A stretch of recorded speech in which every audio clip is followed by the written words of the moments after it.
Hello बच्चों, let's see the question. In a meter bridge experiment, resistance box with R equals to ohm is connected in the left gap and unknown resistance S in the right gap. If the balancing length be 40 centimeter, calculate the value of S. Here we have given four options. Now to answer this question, first we will discuss here the key concept, and here the key concept will be meter bridge.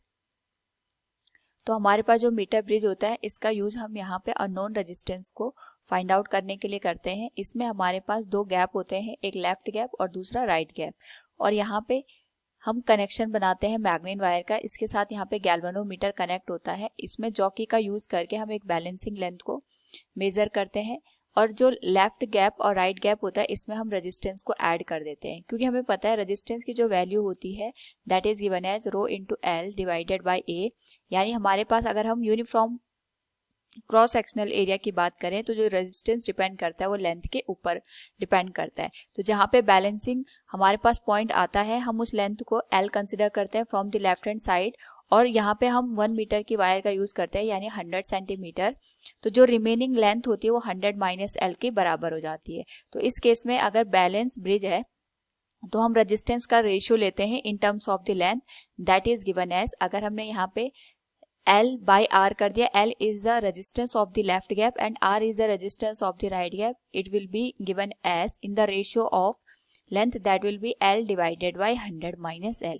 Now according to the question हमारे पास एक metre bridge experiment दे रखा है जिसका जो resistance है ये हमारे पास 2 ओम के बराबर है, और इसको हमने यहाँ पे लेफ्ट गैप में यूज कर रखा है.